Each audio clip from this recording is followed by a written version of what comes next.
course, we would also like to thank the Team Beanie. Thank you so much to all our staff, utility, to our glam team, hair and makeup artists, to our stylist, Ms. Aika Villanueva, our coaches, voice coach, dance coaches, to our road manager, to our executive producer, and of course to our manager, Ms. N. Kimalyari. Thank you so much po. Sila po yung kasama namin from the very start. Kasama namin makulong sa Beanie House. Sila po yung nag-guide, nagmahal, nagtiwala sa amin. Sila yung nagbigay ng advice sa amin ng mga times na wala pa kaming kamuwang-muwang dito sa tinatahak po namin. Kaya thank you so much for your guidance. Sila po yung nagsilbing pamilya po namin dito sa work po. Thank you so much po. Pasado sa Try Not to Cry Challenge. Yes. Oh, pasado. Ito feeling ko, sure, hindi papasa sa Try Not to Cry Challenge. Maloy! Okay. Of course, thank you po sa lahat sa inyo. Thank you so much. Thank you sa families namin, sa Beanie Team, sa lahat ng Blooms. Ito, palagi itong sinasabi na hindi talaga ako makapaniwala na may mga taong kaya palang magbigay ng ganitong type ng pagmamahal. Ganito kagrabing magmahal sa isang tao. And hindi ako makapaniwala na kami nakaka-receive na ganitong pagmamahal. And hindi namin kayo kilala isa-isa, hindi namin kayo lahat nakakausap, hindi namin kayo nahahawakan, hindi namin kayo naiyakap, pero yung pagmamahal na binibigay nyo sa kahit anong way, nararamdaman namin. So, maraming salamat, Blooms. And gusto ko lang malaman nyo na mahal na mahal namin kayo sobra. And lahat ng ginagawa namin, isa kayo sa mga inspirasyon namin kung bakit namin to ginagawa, kung bakit namin tinutuloy lahat ng to, kung bakit inspired kami. Maraming salamat po. And gusto ko rin pasalamatan yung isa't isa, like ourselves. We would like to thank ourselves na wala rin kami dito kung hindi namin ganito kamahal yung sarili namin, na hindi namin pinili yung sarili namin, hindi namin pinili na mag-jogging, na mag-pursue na kung ano-ano, mag-arts, pumunta sa kahit ano. So, thank you so much po na inayaan niyo po kami na maging kami. Ako, for me, sobrang laking bagay talaga na meron akong ibang outlet outside Beanie. Kasi nakakahinga ako. Na may ibang perspective, may ibang buhay akong ginagalawan na hindi lang sa Beanie umiikot yung mundo ko. So thank you so much for letting us feel that world. For letting me feel that world. Thank you so much. Sobrang laking bagay niya sa akin kung bakit ako si Maloy ngayon. Kung bakit sobrang interested ko sa arts, bakit interested ko sa music. It's because of the help of Beanie, our management, and of course our Blooms. And gusto ko lang mapasalamat sa Beanie. Thank you for this life. Thank you for giving me life. Thank you for being part of my life. And let's live this life happily. Kahit na marami tayong pagdadaanan. Alam ko na itong buhay na to, ito yung ikuwento natin sa lahat. Thank you po. Thank you very much, Maloy. Now let's hear from Colette.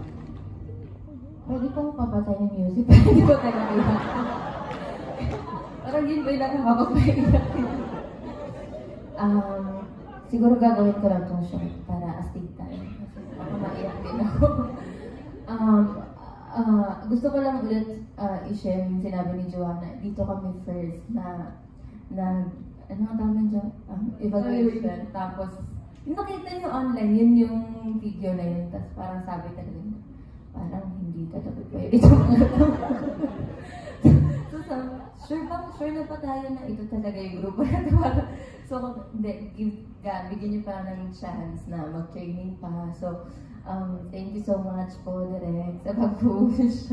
And of course, sa lahat po ng naniwala sa amin, yung Bloom, sino bang mag-aakala na mag-grow tayong lahat. 65 pa naman tayo. Dati bilang pa namin kayo, memorize pa namin yung mga mukha niyo.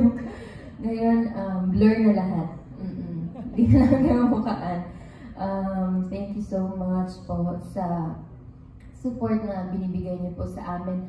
Palagi talaga ramdam namin yung love na binibigay niyo po sa amin. Dire-diretso ako magsalita. Ano pa ba? Continue lang natin yung healthy relationship natin sa isa't isa. And gusto ko lang din, natulog na ba si G? Gusto ko lang din. About na-distract. Thank you din. Gusto ko lang din mag-thank you sa Bini. Hala, dito ako maiiyak. Okay. Hindi, wag na lang ako mag-thank you. I-message ko na lang kayo. Basta, I love you all. Thank you sa Yun lang, I love you lang. I love you all. Yun lang. More, please. More! I-message ko na lang kayo. Okay na. Okay na po ako. Ayun, lumabas na naman. Girl. Hindi, pero tinanggal na namin yung music para sa'yo, Colette, ha? Pero naiyak ka pa rin. Po, basta Bini talaga. Love ko sila syempre. Aww. Thank you, Colette. And last but not the least, let's have Aya. Saan po yung camera? Ayan. To our bashers. Thank you. And totoo kasi pero totoo hindi po siya madali to see all the bashing, the hating, all the negativity. Hindi siya madali. Masakit siya. Pero you know what? Thank you kasi that's what motivates us to keep pushing, to be stronger, and to really give out our all. And at least that's something na we can turn to something great.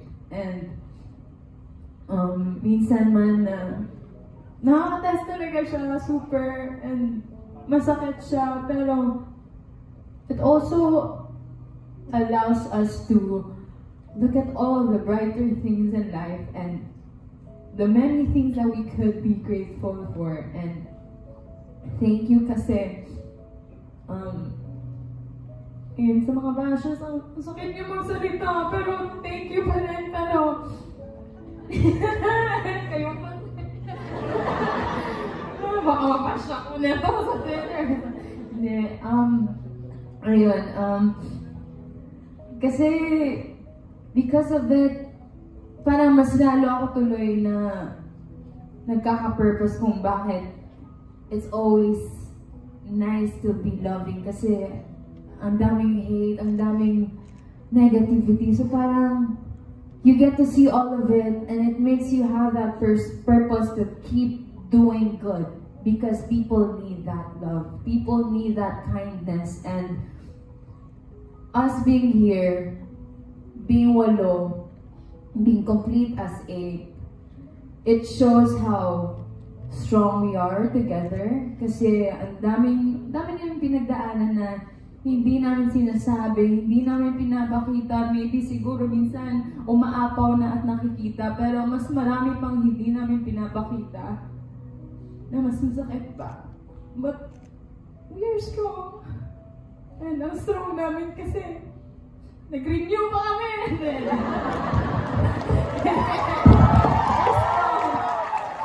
We're strong because we know we can do it, and mas strengthen pa namin ang bond namin sa isa't isa, yung skills namin, and just in general with how we're gonna be in the future. So I also wanna thank our future selves kasi there's gonna be more in the future. It's gonna be exciting.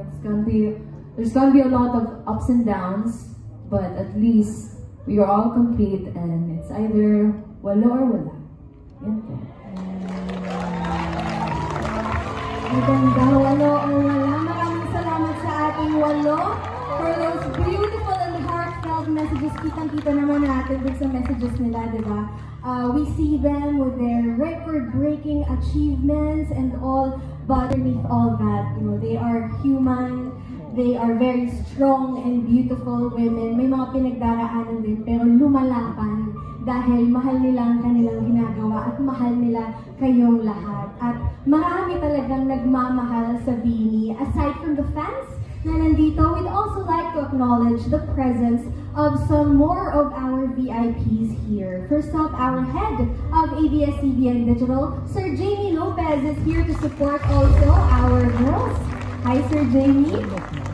And of course, we have some clients and brand partners here in the theater. From Bello, Dr. Hayden Ko and Ariana Morales. Hello po, Doc. And from Jollibee, we have J.O. Sabado from their marketing and PR. Thank you very much for being here. From Icons, we have Ina Ananuevo of Celebrity Marketing. Thank you. From Akari, we have attorney Sharon Coloma and Jared Pan, the Director of Digital Technology. Thank you so much for being here today. And now we have had a wonderful time with Beanie. So of course, let's take some photos to remember this day. First, let's have Beanie with our dear bosses. We'd like to request our dear girls to please come here sa first floor na. First floor na tayong lahat. Yes, for our photo op to memorialize this very special milestone in the lives and in the careers of our dear Beanie girls. So, of course, this is a very special moment. Can't believe na, grabe, kahit na pa-4th anniversary pa lang ang Beanie, they have already reached the top.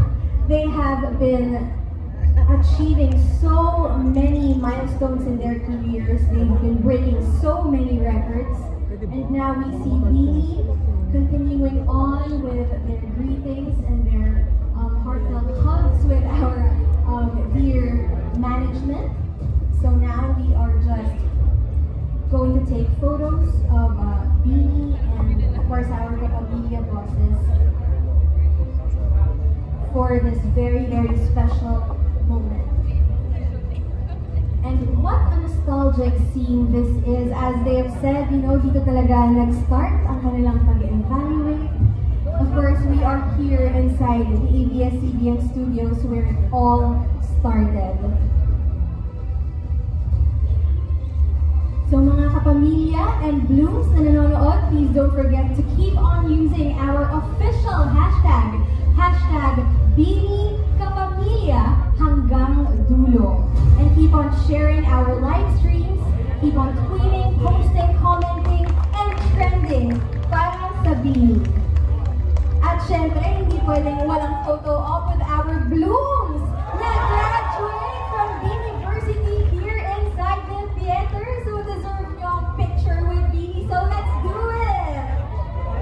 Okay, pero bago yan, we'd like to request everyone to please face our LEDs for a reverse angle of our photo. Para may photo with them. Yes, so we have our official photographer and videographer over here. Again, to Beanie and our dear management, kindly face our LEDs for our photo with the crowd.